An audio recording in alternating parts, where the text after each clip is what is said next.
أعوذ بالله من الشيطان الرجيم بسم الله الرحمن الرحيم الحمد لله رب العالمين الرحمن الرحيم مالك يوم الدين إياك نعبد وإياك نستعين صدق الله العلي العظيم. دنن په درس کې لومړنۍ دغه صورت نومانو ته کتل کېږي. په ګورې د الحمدلله په سر لوړ په ټولو قرآنو کې لیکلي دي وایي سورة الفاتحه، دا صورت د فاتحې دی. نو هر صورت خپل ځان ته نوم لري په قرآن کې چې دا صورتونه ذکر شوي دي. د دوی نومان چې دي ګای د مضمونه اخیسته کېږي، ګای د دې صورت نوم هلته د یو توري څخه اخیسته کېږي په قرآن کې هلته راغلی. لکه اوس د مثال په طور دا په څه صورت چې دلته لیکل شوی دی په دې بل مخ کې د هغه نوم دی سورة البقره. معنا څه؟ د هغه دغه نوم چې دی چې دا بقره ده، دا نوم یې د هغه توري څخه اخیسته شوی دی. په دغه صورت کې یو ځای د بني اسرائیلو غوا ده، د هغې قصه ذکر شوې ده. او نو هغه ځای چې دی نقشه در راواخیستې برای پر دې صورت کښېښوه چې سورة البقره څه معنا؟ د قرآن هغه صورت چې هغه د غوا کیسه پکښې کې راغلې. کنې داسې نه دی چې په دې ټوله صورت کې یوازې د غوا کیسه ده. د خدای د رابعد احکام خود و نیمې سفارې کېږي، لیکن دغه تورې د نقش په توګه راواخیستې چې هغه صورت چې دغه تورې پکښې کې راغلی دی. ګای د مضمونه واخیسته سي، لکه دغه د الحمدلله صورت چې تاسې وګورئ تر ولغدالین پورې د الفاتحې تورې نشته پکښې، لیکن خو د دې مضمون داسې جوړ دی چې د ګرد قرآن کریم افتتاح په دې سره کول کېږي، شروع یې په دې کول کېږي. فتحه دا شروع کولو ته یا خلاصولو ته چې دروازه یې د یو شي خلاصه کړې وایي فتحه یې ورکړله. نو دا هم فاتحه ده د قرآن کریم دروازه پر سړي راخلاصوي. کېدای شي په خبره تاسې اوس پوهېدلي یاست. نو دا صورت یې ځکه پرېښی دی، دا صورت د دې د یو آیات اخیسته شوی دی چې هلته ټکی دا لفظ ذکر شوی دی، که د مضمونه دا د مضمونه واخیسته شو، مضمون یې ټوله دغه رقم دی. نو ګای مال د صورت نوم د هغه قرآن کریم په صورت کې چې ته وګورې په خپله ټکی دغسې ذکر شوی، دغسې توري لکه د البقرې توري چې په سورة البقره کې راغلی دی. یا د مثال په طور د تبارک الذی نوم چې دی سورة ملک دی، خو هلته د ملک توري پکښې کې راغلی دی چې بیده الملک وهو علی کل شیء قدیر، چې هغه صورت چې د ملک توري پکښې کې راغلی دی. ګای د مضمونه د هغه د مضمون رقم دی. نو دې ته فاتحه ولې وایي؟ دا د مضمون په لحاظ مال د ګرد قرآن کریم څه چې مضمون دی ټول په دغه کې خلاص دی. لکه د مثال په طور موږ مثال درته ویلی سو، یو زوړنه ده باره موږ وایي په دې زوړنه کې جوړنګ هم پروت دی، ګلان هم پراته دي، هندوانې هم پرتې دي. بابا ته وادونه نو کې زوړنه دی اوس به درجه بلاندې کړم، زه هم چې درجه به یې لاندې کړه د غونه غټ کې په مځکه کې کښېږده چې د یا پلاراشین سره کش ولې چې هندوانې هم ووینې، ګلان هم ووینې، جوړنګ هم ووینې. الحمدلله د قرآن کریم د پاره لکه زونې دا رقم ده. په دغه زونې کې بعد جوړنګ هم راخلاص شي، برابر ګلان هم راخلاص، هغه میوې به هم راخلاص شي، ټول مضامین د قرآن کریم چې بیرته دغه ځای ته راجع کېږي. که خپل الحمدلله ته وګورې دا اووه آیات ده، دا څلورم آیات خو نو مابین سو چې درې دې خواته کېږي، درې دې خواته ایاک نعبد و ایاک نستعین. دلته په دې کې بیا په زړه کې په دا مابین کې دغه ځای ور واچوه. د څه دپاره؟ چې د ګرد الحمدلله هدف هم دغه دی، دغه یې هغه زړه دی. د څه چې کتابو نزول چې شوي دي دغه دپاره شوي دي چې خلک ووایي په عقیده کې چې ایاک نعبد و ایاک نستعین، الله پاکه مرسته هم ستا څه غواړم د بل چا څه ولا کوم، الله پاکه عبادت هم تا ته کوم، بله خبر د چا دپاره زه عبادت نه کوم، غیر الله ته عبادت نه کوم. د ګردو کتابو چې نازل شوي دي هدف یې دغه خبره ده چې الله و انسان پر لوصل شي، انسان ورسې خپل رب پیدا کړي. نو زما خبرې ته متوجه شواست چې مال د ګرد قرآنو د څه چې آسماني کتابو د انبیاو د رالیږلو هدف خو دغه دی چې خلک ولاړ شي خپل رب وپېژني. که ته ودان هم د خلکو څه پټه ده، که پټه نه وای خلکو به د غویو عبادت نه کولی، خلکو به د لمر عبادت نه کولی، خو د هغه خبره کې خلک ورته لاره ځنې ورکه شوې ده. نو دغه مرکزي ټکی د قرآن د ټولو صورتو دي، که قصې پکښې کې راغلي دي، که مثالونه راغلي دي، پایه دغه خبرې ته درېږي. په الحمدلله کې هم دغه خبره ذکر شوې ده. او په مابینځ کې دغه ځای ور واچو اصلي مرکزي ټکی چې دی هغه دغه دی چې انسان دې خبرې ته متوجه شي. د کتابو یوازې ویل نه دي چې سړی کتابونه وتړي لنګوټه وتړي خلاص خبره دی چټي شو. نه چې دا وار زده کوي د عمل دپاره به روانې چې زده دې کړه هم بیا به د عمل دپاره د عقیدې د تصفیې دپاره هدف دغه شی دی چې انسان په خپل ټوله زندګي کې د خپل تعلیم په ټوله سلسله کې دې ته متوجه شي. نو د دې په فضیلت کې د الله رسول ویلي باره وایي په تورات، په انجیل، په زبور، په قرآن کې کې نو د دې څه ماسې وه دغه صورت په مصر نه دی نازل سوی څه چې کتابونه پخواني نازل سوي. یا خپل قرآن ته وګورئ چې دا ځینې وباسي د دې مثل بیا نشته پکښې. ها چې اوس په قرآن کې درج کړو باره دغه نه ده الحمدلله، یا د دې څه ماسې وه په ګرد قرآن کې د دې مثل نشته. نو ګوره هغه څه چې اسماني کتابونه دي خپله دغه کتاب په هغو کې به د دې څه مثل نشته، خو مرمداره دا دغسې د فضیلت وړ شی دی. نو نومان یې ځکه ډېر سوي دي. تفسیر قرطبي رحمت الله علیه هغه کې تقریبا د دې 12 نمبر راغلي. نور کتابونو 60 و 40 ته رسولي دي. د هغه مهم 12 راخست ما د هغو 12 څخه بیا 4 راواخیسته چې فقط د نمونې په توګه پېښ شي. هېڅ خو نه برات د تفاسیرو خبرې خو ډېرې اوږدې دي د دې علمي تحقیقونه. نو یو ښه دا فاتحه نومسونه چې دا فتح او خلاصون د قرآن راولي، شروع په هغه راولي. او یا چې قرآن شروع کوي څوک لیکي ام بیا د دغه ځای ولیکي، که د قرآن کتابت یې کوي تلاوت یې د دغه ځای څخه شروع کېږي. او بل د لمانځه فتح هم په دغه راځي، د لمانځه خلاصوالی په دغه راځي چې هر رکعت ورپورته کېږي د الحمدلله څه چاره نه لري وایي. اوس په نورو کې بدلون راځي. الحمدلله چې خلاصه سوه یوه ورځ لم تره کیفه وایم، بله ورځ قل اعوذ برب الفلق وایم، بل ورځ ناس وایم، بل ورځ بل. الحمدلله څوک نشي بدلولی چې زه نن الحمدلله نه یم، زه بل صورت الحمدلله پر ځای وایم. نو د لمانځه شروع وکړي پر دې موقع په دغه په دغه به شروع کړي. هر رکعت چې شروع کړي د دې څخه شروع کړي. نو په دغه د فاتحې نوم څه په دې درې وجبان. دوم نوم د دې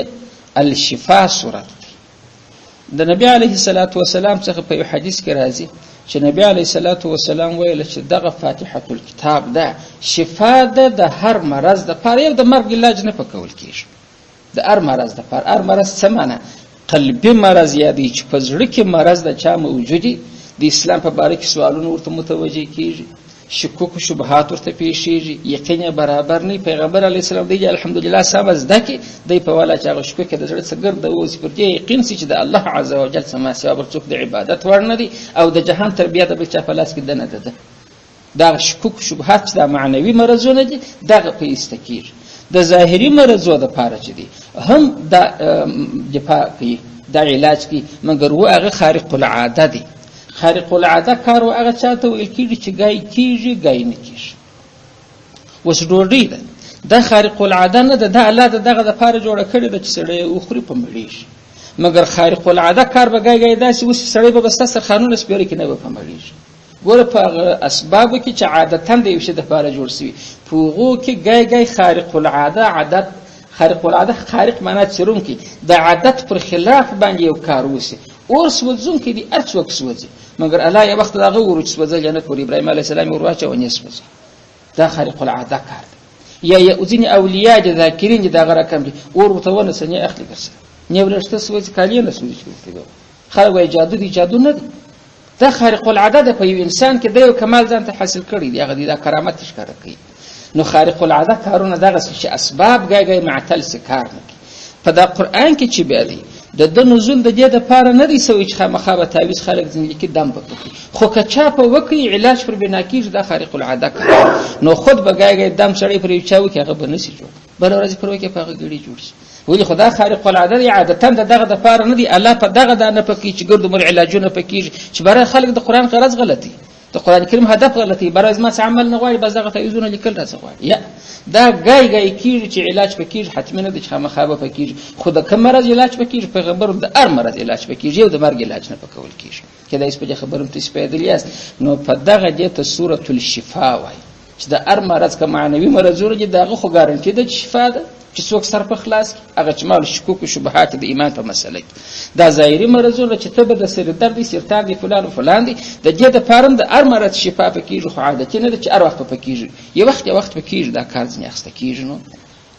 بل نوم د دې چې دی الرقیه ده. رقیه دم ته ویل کېږي. دا سړی چې دم وایي شف ده، دا ولې پرېښول سوی؟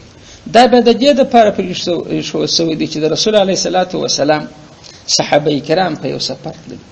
دا سفر د خوا سره روانې پر یو کلي باندې راله نږدې د کلي سره واړه قافله دغه دي خلک د مجاهدین دي راله واړه. دلته باره ډوډۍ شی انتظام نشته. برای د کلي څه درخواست وکړي چې موږ داسې مسافر راغلي چې د کلي سره مونږ دلته اړولي دي، که زموږ یو مېلمه پالنه وکړي، ډوډۍ راله راکړي، دې خو ورجې غوښه نه غوښتې چې فقط هغه ستړیا مو په راپسې نس مو ورشي ډوډۍ. هغو بلل چې موږ د لارویانو ته ډوډۍ نه شو کولی، منع راسئ د دې صبر وکړي کښېناست. ماښام دې دا خو د کلي کې بیا د کلي مشر هغه ملک چې ورته وایي زموږ ورته سپېڅلا چرمن ورته وایه، خو دغه دې لړم خوړلی لړم چې وخوړه د دې یا خپلې ټوټکې چې زده وې یا د اناګانو د خولې څخه یا د سپین ږیرو د خولې څخه چې کوم علاجونه و هغه یې هم وکړه، د دوی سره چې کوم دمونه و هغه یې هم وکړه. مګر خدا چې د کلي مشر دی ګرده کلي نرو ښځه په ولاړې چې پلانې خانه کداره کړي طاقت یې ګرسره نه کېږي. بهرحال تاسې دغه مسافرو ته ورسئ، په دوی کې به څوک نه وي. ادا دې چې راله باره ورته وویل په تاسې کې داسې یو دم والا څوک شته که نشته. ګورې د دې څه دا معلومېږي چې دا دم د وخته څخه را روان. په دې کې یو صحابي دی رضی الله عنه، هغه باره ویله چې زما دم شته دی، مګر و زما دم نو داسې موت نه دی چې تاسې ډوډۍ نه راکوله، دونه قدر بخیل خلک یاست چې زما سره قرارداد ونه کړي تر هغه وخته زه ولاکه در سره ولاړ شم ملاقات یې وکړه. اخر څونه چنې شوه، چنې چې دی هلته په بخاري شریف کې راځي چې یو پړک پسونه پړک نو دا سرایي خلک شپانه سره چې ګزاره کړي معلومېږي چې پړک څو ته ویل کېږي، غټه رمه نه ده، یو پړک قدر چې دا نو کېدای شي سل یو نیم سل دغه باره چې دغه پسونه رانه کې دم نه در باندې کوم دی، خو مجبوره ملک کاکا د غاړې ابر راځه سیر اده ورسره ولاړې هلکې ادم پر وکړي هغه دستي په دستي دا رقم ولاړ شو د مخې د غټې واجه چې ولاړ شو بله قراره قرارې شو. پښتانه وایي بره وایي اسمان پورته مځکه کښته شول، سترګې یې روڼې شوې جوړ شو چې کښېناستې ده لازمه حق نو خلک پر وعده بیا ټینګ وه، برای خپل یو پټ پسونه ورجلا کړل دا دې ووایست چې ورغله یې اصحاب ورته وه تا چې څه رقم چم وکړي دا نور ورته اریان راکړه موږ ته هم دومره لاکه یو تلاشۍ ورکړه مته وده چې پلار رسول الله علیه السلام ورسېږو چې د نبي علیه الصلاة والسلام حضور مبارک ته راورسېدله پسونه ورسره دي چې دا مو د کومې خوا راوسته قصه یې ورته وکړه چې داسې پر یو کلي رالو دا کیسه لکه ما چې درته په تفصیل یې وکړه. پیغمبر علیه الصلاة والسلام ورته وویل وما ادراک انها رقیه، په تا ته بیا دا وچا وشول چې په دې دم هم کېږي. تور زما په زړه کې را وګرځېدله چې دومره مبارک صورت چې پر بیا وایي ګوره در عقیدې هم هلته اړه لري. خلک نه وایي چې بعضې در پیره ده که تر یقین د ده خپله پر خپل دم یقین جوړ چې دا کار کوي. نور ما پر ویل هغه الله پاک جوړ کړي. نبي علیه الصلاة والسلام ورته ویل قرآن په دې ډېر ارزي چې تا پر ده باندې اجورت واخلي. د قرآن تلاوت نه دی، د قرآن علاج دی، د دوی خبرې سره جلا کړي. پر تلاوت څوک ته چا څه مزدوري نشي اخیستلی چې زه دلته د ثواب لپاره قرآن شریف وایم بره ماته مزدوري راکړه، پر دې نه اخیسته کېږي. یو تعلیم دی چې زه تا ته قرآن در ښیم په دا تورو دې سر در خلاصوم، پر دې مزدوري د اهل اسلام د سره راولي تر ننه پورې دا جایزه. په بعضې ستا دپاره وخت کاږم، وخت را د خپل ورځې څخه را مختصوم را جلا کوم او بیا ته په دا شیانو پویوم. زه تلاوت ثواب دپاره نه کوم، ښوونه درته کوم. هغه لکه بل کسب چې ورته ښیي پر دې ښوونه باندې بیا ته اجرت سیري اخیستل کېږي. پر استعلاج دا معنا دا صحابي چې و د پر د الحمدلله پر ویلو چې په ثواب دا تلاوت و مره مزدوري غواړم، بیا پر علاج په دغه ستا علاج کوم لکه ډاکټر چې په دا ګولۍ دی علاج کوم دغه نه پیس برکه کنه زه نه در شم ګوري. نو ګوره علاج کول جلا دی او تعلیم کول جلا دی، پر دې دواړو مزدوري تنخواه سړی مقررولای شي. یو که د ثواب په نیت تلاوت چې سړی کوي هغه خو نو ثواب بیا نشي په مزدوري سونه عبارت پر هغه چې باندې دی مزدوري بیا نشي اخیستل کې د ثواب په نیت وای او په دغه دوه نیت اخیستلای شي. نو دا یو اصل اساسي جوړ شو. نو بل نوم یې مور سورت رقیه ده د دم سورت، ولې هغه واقعا مې د بخاري شریف درته نقل کړل. بل نوم د دې چې دی څلورم تعلیم المسأله، د سوال د غوښتلو د شي د غوښتلو د دې دپاره دا طرز ښوول. الله دا طرز درته وښیي چې که د بنده څه شی غواړي که د الله څه غواړي طرز یې دغه ده. اول چې ورځې نه وي دا خلک ملنګان ورته لیدلي خانقاه دربار ته راسي بهر نه وایي په دغه ګرده وطن کې په خدای که پر بل چا باندې بس دغسې زړه ورتې لکه پر تا باندې الله پاک تا ته دغسې پراخ نیت درکړی دی پر چا نیت نه بجیر ګوره صفتونه یې را شروع کړي. نو خانقاه خو چې دی مجلس دا شروع شي هغه وایي چې په پای کې دی درخواست پېښي دغسې ولاکه ولاړ شي کوټې څه چې بس موږ په دا ګرده وطن کې ولاکه بل چا ته مخ ګرځي. نو خو دا خپله د هغه صفات چې الله پاک تا ته داسې یو جوهر درکړی دی چې سائل زغملی شي زما ګر سره بل چا ته مخ نه وګرځي. دغه د کلي دغه مسکین و دغه دربداره خو نو ګرده هم دغسې په جایدادو په مځکو باندې پایې خو دغه دی نو دی خو نه کرلې لري نه ریبلې لري هېڅ کار لا لري په دا کلي کې د شلو کالو اوسېږي نو چی خوري خو دغه د خان یو خیرات و زکات دغه ورکول کېږي. د دا قسمه څه د صفتونه را شروع کړي په پای کې باروي عیال مې شوم و په جوال کې ولاکه موټ وړلاوه نو مال سره د دې کره باور شي. هغه ګرده مقدمات صفت دپاره الله عز وجل انسان ته ښیي وایي که زما څه شی غواړي هم به اول د الله صفت کوي موږ چې لاس نه یې پورته کړو الحمدلله رب العالمین دا د الله صفتونه شروع شي. وروسته بیا د الله پاک محبوب پیغمبر چې د الله رسول دی پر هغه صلوات شروع شي والصلاه والسلام علی رسول الله ته وایي چې استاد محبوب هم زما دغه رقم دوست ګوره دا صلواتونه پر وایي نو چې ستا دوست زما دوست یا الله ستا ثنا مې وویله په پای کې نو بره ورته چې باید زما وبخښه زما مور پلار وبخښه دا خواستونه وروسته ورپېښېږي په پای کې بیرته خاتمه چې پر کول کېږي بیا د نبي علیه صلات وسلام پر ذات اطهر باندې درود سړی لیږي چې په پای کې به وایي وصلی الله تعالی دا د دعا د غوښتلو طرز دی دا صفت نو دې صورت ده صورت کوم صورت تعلیم المسأله د سوال د غوښتلو طرز درښیي چې سوالونه په دغه رقم غواړي بس داسې مه کوه چې خانقاه ته ورسې بس موږ دا رقم شامو ته به یو شی راکړي کېدای شي دغه پر دماغ دا درنه پرېوځي د هغه دپاره یو څه مقدمات یې برابرول غواړي دا ما په د انسانانو کې مثال درته پېښ کړي مثال خو عین ممثل نه وي چې د الله څه شی غواړي اول د الله تعالی ثناوي ووایه دا څلور نومه شوله د دې صورت دپاره دلته نومان خو یې ډېر دي اساس القرآن ورته ویل کېږي پنځم داسې هغه سلسله ډېره ده اساس د شي تعدا ورته ویل کېږي لکه دا خلک چې نه بره وایي نن یې د کور هغه بنیاد واچوه بنیاد معنا اساس پښتانه یې بنسټ بولي تعدا بې بولي خلک یې دلته په دې ځای کې بنیاد بولي هغه تعمیر چې پر ولاړ دا د ګرد قرآن کریم بنیاد دی اساس القرآن ده د قرآن څه چې مضامین دي د دغه صورت سره اړه لري دغه صورت دی تفسیر کېږي غرض یې بیرته راځي چې ایاک نعبد و ایاک نستعین اخر دا خو نو مان شول اوس راځو بلې خبرې ته هغه دا دی چې د انسان دپاره الله عز وجل دوه کتابه رالیږلي هیڅ انسان الله رب العزت په ورځ د قیامت بهانه نشي کولی چې یا الله پاکه موږ خو نو انپړ خلک نو څنګه مو ستا عبادت کړی خود لا راڅه ورکوه یا مو قبر ته سجدې کول یا مو لمر ته سجدې کول یا مو پیر و فقیر ته کول دا بهانه باندې دی نه خلاصېږي الله وایي ما دوه کتابه رالیږلي دي چې تا کار نه ځینې واخلې ته ملامت عقل مې هم در کړی دی د دنیا کار دې څنګه زده چې په دغه ځای ته نه پوهېږي دوه کتابه څه معنی تاسې به کېدای شي دغه حکومتي دفترو ته ګای تللي یاست هلته چې اسلحه بند وي هلته لیکلي چې د اسلحې راوړل منع دي دا د هغه کسانو دپاره لیکل سوي دي چې هغه تعلیم یافته دی هغه خط ویلی شي او پر دا بل بغل باندې دلته یو لوحه لیکلي مشین یې لیکلي یا ټوپک یې لیکلي پر هغه یې چلیپه کش کړي بل سړي ته ته خو په اتورو نه پوهېږي مړې په دا چلیپه خو پوهېږي دا داسې خط چې پر کش کړي دلته دا شی مه راوړه که په دا هم نه پوهېږي په ځینو دفترو کې هلته سګرېټ لیکلی دا رقم یو یرای هم په دا عکس کې ورسره وي برای دی خط داسې چلیپه پر کش کړي معنی چې دلته سګرېټ مه څکوه دا دفتر میله مه چټوه هلته بیا لیکلي په انګلیش باندې نو سموکینګ معنی دلته به ته څه شي نه کوې سګرېټ به نه څکوې تعلیم یافته د هغه خبرې څه کار اخلي بیا تعلیمه د هغه عکس څخه کار اخلي په نور شي که تاسې نه پوهېږئ د مثال په طور یو ځای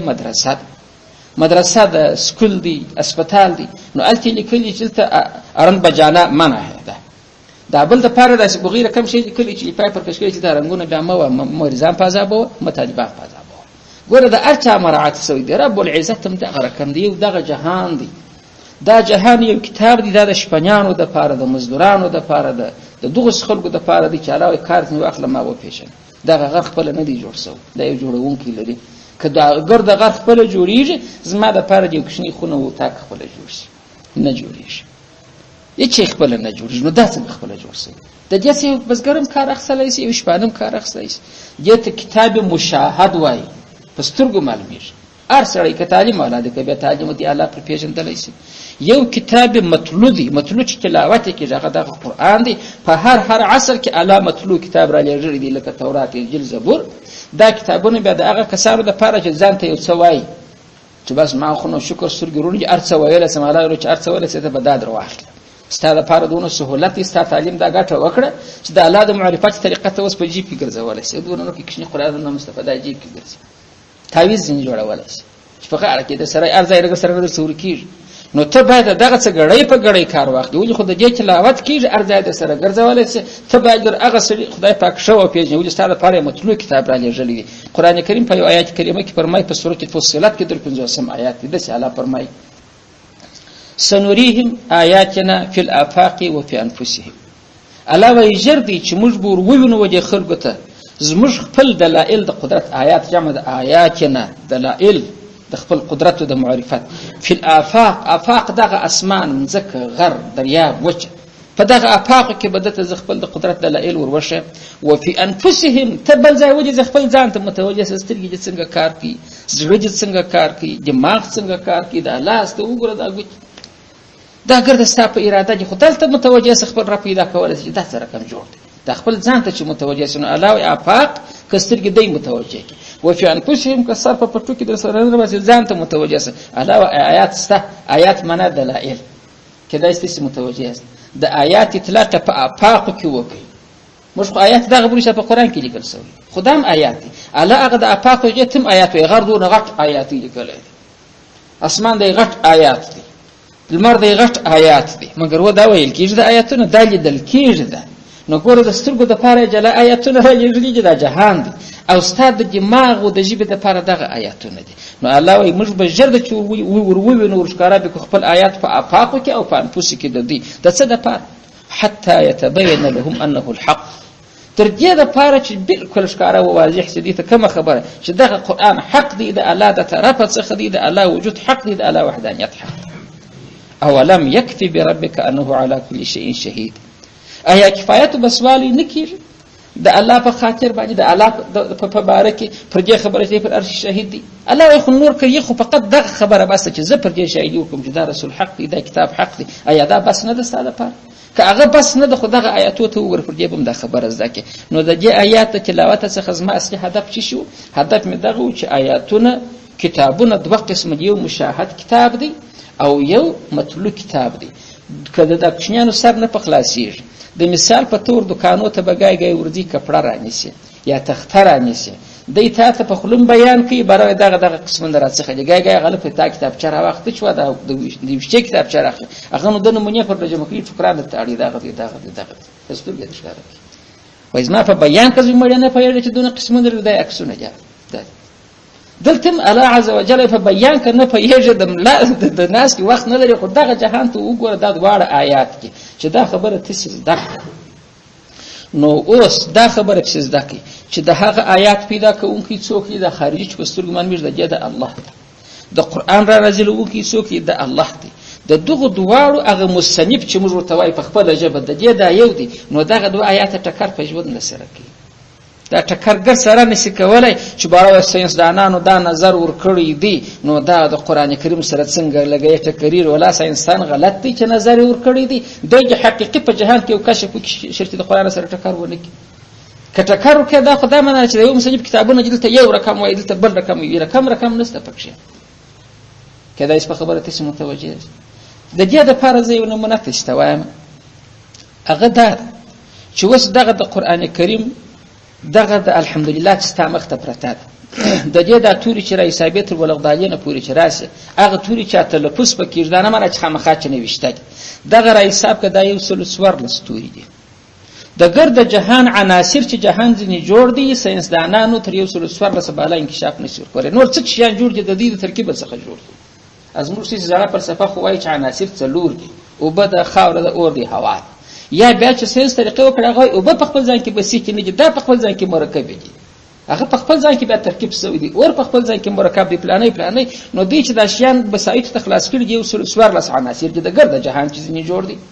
الحمدلله 114 توري ده، دا دغه فالتوک دا موافقت سره راغلي. ساینسدانان 1400 کاله بعد تحقیق کېدل چې ته ورسېدل 114 دا الحمدلله دا توري 114 الله تعالی دغه شی چې هغه زما آیاتونه دي، هغه آیاتونه د دې سره جوړه راځي، دا د څو تورو څخه جوړه ده، دا د 114 توري څخه جوړه ده. نو هغه عناصر 114 پسې ګوره تفصیل ته خو موږ دا نور سورتونه د قرآن کریم تفصیل دي، د ګرد قرآن کریم سورتونه څو دي 114 چې دغه کتاب چې دا ته ګورې د دې حساب هم 114 دی، هغه د جهان د څه شیان ځینې جوړ دي هغه عناصر 114. دا یو اعجاز علمي په قرآن کریم کې پروت. که چا واقعي تعلیمونه کړي، د یو ډاکټر خبره د وسمر دی خدای پاک دې وبخښي، نو د نو کې په شدید علاج البرال د ډاکټر نو ګر سره څه چې دی به کافر کیږي، چې دته د الله دا قدرتونه د انسان په بدن کې معلوم سي او دی به الله پاک نه مني، دا به څنګه انسان. نو ساینسدان هم دغه رقم دی، دې څه طریقې وکي اخر چې پر کتاب مخ راوړي چې په والله العظیم چې دا حق دی د الله د طرفه څخه دی، دا د نبی علی السلام د دماغ جوړ نه. نبی علی السلام عناصر کله کتلي کله دا ټلسکوپ درلود چې شام په کې وګوري چې دا کله دا د جهان تسبیه ده تحقیق ساینسي پیغمبر نه درلودي خو امي ونه چې د مور زیاته د تعلیم نه وکړ او داسې یو کلام ویل چې 1400 کاله بعد د جهان هغه آیاتونه مطابق ورسره کیږي خدا د نبوت صادقه نقشه ده کله په خبره تاسو پوهیدلی است مالدا حروفم یو سلو 14 خپل د قران کریم سورتونه یو سلو 14 په ګرد کتاب ام در شي چې هغه د جهان آیاتونه چې مشاهده دي دغه هم اصل اساسي چې دی هغه څو دی یو سلو 14 په دغه حروف ته تاوش کله بل عبارت ورته وګوره د قران کریم دغه سورت چې د موږ د ګرد کتاب هغه اساس دی تادا او بنسټ دی د دې د آیاتونو او ودانې دي الحمدلله په دې دنیا کې چې دی دلته د ګرد جهان چې دغه هغه مزکه چې هغه انسان ژوند پر کې د مزکه چې د سلوري سیته ویشل چې پلا د مزکه غټ ګنده کور د سینمای کې به د سینمای کې د دې یو څلره مقدار چې د وچه د پر دې باندې انسانان ژوند کې دا نور خو مغموره د معنا غټه د په اوبو کې معموره دغه څلورمه ایسه چې ده چې د انسان ژوند پر کې دا بیا دی او اقلیمه ته ویشل د په اعتبار د هوا چې دغه مځکه دغه ځای تر دې ځای پر دغه آب او هوا د انسانانو پر دغه رقم راوځي حیوانات دغه رقم چې ځنګلونه اداره بیا بل اقلیم داسې لري چې د آب او هوا دغه رقم ده دغه نباتات دلته واده کوي دا بیا نه کوي دغه حیوانات ته ژوند کوي چې دا بیا نشي کولی نه ځینې مرغان څه په بل نړۍ کې اوسېږي خو مرغه راوته چې دلته نه راځي دا بیا دلته زما زندګي ډېره ګرانه ده هغه آب هوا ده د سره برابر ده د دې ځای مرغه هلته ځي نو دا اوه اقلیمه دغه اوه اقلیمه ته په دغه الحمدلله ته دغه اشاره راځي چې جهان چې اوه اقلیمه دی او هغه خو مشاهد کتاب دی د دې کتاب هغه اساس هغه زړګي هغه اوه آیات دی په جهان آیات کې یو اقلیم ته اشاره کړي یا که د بری اعظم باندې پیژنې د اوه بری اعظم چې په دې ځکه کېسته هغه مشاهد کتاب دا مشاهد کتاب دی جوړه غوښ په غوښ سره روان غلطی نه سره پکې راځي که غلطی پکې کراله غلطی د هغه ساينسدان د پیښه سره هغه خطا وتلی دا نه منه چې قران غلط دی غلط شوی د قران شیان اساسي پراته دي نو کېدای شي دا خبره متسته معلومه شوی ده دا مال د هغه مشاهد کتاب سره ټکی په ټکی روان شو وس راځم و دې خبره ته ترجمه ته راځم د بسم الله ترجمه خو ما بل ورځ کړې و چې بیرته زه بیا درته شروع کوم بسم په نامه سره الله د الله عز وجل الرحمن چې دی خدای مهربان دی په دې دنیا کې پر مسلمان هم پر کافر الرحیم چې دی خدای مهربان دی په هغه دنیا کې پر مسلمان نه پر کافر ارموږ شروع کول دلته ول چې ساده په پوسه کې علمي ترجمه کوي نو بداسي وای چې خاص بسم په نامه سره الله د الله الرحمن الرحیم شروع کوم ورسته خاص به دی خاطر کېږي خو خلاص بیرته ځا خبره بیا د بل ورځ راغزم چې بسم یې شروع ترجمه په شروع کوم مکه چې بسم الله شروع کوم جلا شي هغه تقدیر دي چې ورسره راځي راځو الحمد لله رب العالمين الحمد ټول ستایي هر فرد افراد د ستایونو د ثنا او د صفات دا ثابت دي از روی استحقاق لله الا عز وجل دا دوی خبر استحقاق ما ورسره وای لکه د مثال پته سړی یو کمال لري کمال چې لري بار مزدوران ورسره مزدوران چرا واستل یو پر د تعمیر فرض کې چې لرګي ورلګي یو پر یو کار مقرر کې بل پر بل یو څومره دې په دې کې د نه بد ځین تعمیرات کې لرګي ټکو یا تختای جوال تور کړي نقشونه په کې راوستل یا د سیمټو کار کې مزدوران شاګردان ورسره دي هغه مستری هغه اصلي ماهر چې دي هغه ورته شي د څه د ځای چې جوړ سبرند انعام ورکي د انعام قرار د مزدوران ته یار الکه تام دار کوم نقاشي کړي د لسی بل تور کې مګر دا د ګرد انعام ور استاد دی ته د استاد جلا کې بیا زه د نرزي بولم لګي دا کار وکي د استاد تر نظارت لاندې د دور نه جلاور ویل کې خراج په غلبه تر راځي دا چې په ګریج به سره ورساب نو اصلي استحقاق د استاد دی مګر وکي خو مزدور ته مرکول کیږي انسانان هم دا رقم ستاسو نه زوام صفات کوم چې یا راجب شخص دی عجب ش عالم دی عجب ش مجاهد دی دا وای ابل بعد ابل صفات کې عجب شخص دی ابل خدا غنی ته اگر د سنا یوستای د خدای د فرج د خدای بندگانو لپاره د فلان خانه کا سنای وي د فلان ملا صاحب سنای وي د فلان تبلیغي سنا او صفات یو کې څه بیان وي خداګر د صفاتونو چې کول کیږي استحقاق د ولا کدي استحقاق د رب دی اگر رب د استعداد پکې کیږي کله چې په مضمون پوسو دا چې موږ دې ته ګدا مال ظاهري ده ته چې دا غو مستری و مزدور ته انعام ورکړي واکه هغه ته دی ورکړي هغه مزدور ته برای ګور زما د سر خواستونه کوه دا دي خلک داس شډوړیم درکې ش انعام هم درکې دلته دغه څه د نوتیس په دامځکه کې چې ګوري خو موږ د انسانانو حمدونه ام وایو د دې انسان حمد معنا د یو چا سنا او ستاینه او صفات کول دا غش صفات په خپل باندې بیانول نو دا ټول چې دي استحقاقا الله لره دي. نو هغه سوال په دغه چې هغه دی په جهان کې د نور خلکو د فرق دغه د فرق دغه څه ول کې استحقاق به د چا دي د الله کېدای شي په مضمون پوښتنه یو سړی کتاب ګوري دا څه شرونه و بس دا کار مې ځنی واخستي دا باریک نوښته مې عمر ته وکړ د بل یخ کېږي الته ناستي دا رقم شه بس پتاوي مې پیدا کی بس مې ځان ورته توت کی دا وای اوس دا ګرد صفتونه د لمر د رڼا مغرایله کړې ده د پتاوي یم لمر جوړ کړی دی چې د خپل شعاع سره منعکس ولې په دا کونج کې انسان په توت سي په نه رڼا په خپل ځان کې یو شی ونه دلته پتاوي جوړې دی چې لمر نه وي اصلي صفت باید د لمر سوی چې نن داسې غوړ لمر ایو ای ماشه نه وشته ورته رابلې ماشه ځان ورته توت کی مګر په ظاهر خلک لمر نه یادي یو داسې شرونه ابل داسې پتاوي دلته دغه ګرد انسانان چې دا څه کمالونه لري د الله تر طرف ورکول شي چې الله چاته نور کې سترګې یمړندې چې به هم کار نه کوي دماغ هم کار نه کوي یو نه د څه فرق نه کیږي نو دا کتم د انسان چې شکایت حمد و ثنا او صفات وای دا د الله دی نو په ترجمه کې به څنګه وای الحمد ټول استاینی ثنا او صفاتونه دا ثابت چې چاته لله الله عز وجل ازر استحقاق حق د دی دا د دې ګردنه کوم الله رب العالمین چې دی رب دی د ټول مخلوقات رب دی د ټول مخلوقات پرورنده دی د ټول مخلوقات په تفسیر روح البیان کې قصه راوړې ده بارا وایي چې در جراب تربیه پوری رب چې دی تربیه څخه تربیه روزنه چې ته ورکیږي روزنه ده چې یو شی باندې ته اختص قرار پر سبیله د تدریج او هغه خپل کمال ته ورسې زبې نمونه درته د غره ولاړیږي په لزبان بس یو ځونه پیدا کې د کډو یا نیمانه پمځکه کې کښېږي بس تربیه د جزای شروع سدینو برات ساری اراز راځي اوی پونګانی وی ته اجرن سر راستري دغه وخت د تر نظر لاندې دي بس چلرنو کې سره دوبلګه کېږي نو کې سره غټیږي بار بیا دی راځي او بخور کې چورکی پوجي هم کې اخیره بار واړی د خاورې اعلان کې داسې جوړنګ دار کم لاړسي تر هغه وخت د واپاشي کې ته سوچ دی خپل کمال ته ورسي چې اندوانه بارز نه راشي یا باغوان درخت ته متوجه دي لښته چې کښې شول دی غیر ورځ ورته متوجه دي پوجي کې عبور کې تر څو چې غټیږي چې بیا دې سبانځ نشکی په ټکاو کې هغه کمال نو یو شته متوجه کېدل داغه پالنه او روزنه کول چې څه چم په وکي چې خپل کمال کې ورسه مګر په خپل نه کېږي په سبیل د تدریج الله د ګرد جهان دغه تربیه او روزنه کوي کښنته میژته مارته لړمته میژته واشته او ارشته متوجه دی الله عز وجل دا د اراده ورته مبذوله ده دغه تربیه کوي چې کار څنګه واخلي کامل شي نو درجه پر مال قصه چر راوړل هغه دا وای کارګي چاول د واره چان واچي دا د دې طبيعت امور پلان برز نه ولاس کار پریشت بس هغه گی شانس بالا پر د باندې راځي چې عمله خور تراوړه یا دا نه ور تراوړه د چټي دي اوس خدای مړ کیږي چې الله رب العزت بیا د حکمت پر دغه غماش را کوټه کې غماش بیا خدای سرچ چي خچو کې پروت چې دی وخوري د دې به کار دغه خاطم لکه دغه غماش در هغه وخت پر د باندې راځي چې دی په بونو پټ شي هغه مور پلاټه د درک معلومیږي دغه وخت بل چې راشي بر دې غټ بر سره روان ولارس پر بیا سپارلې بل دې به هغه مدي چټي نو د الله عز وجل هغه د کارګچ چي په زالګي کې ير نه دی هغه د خوراک ملایم کو وس الله پاک چې دی اوس کې د غټ جوړو باران پر کول خو د نس خوړل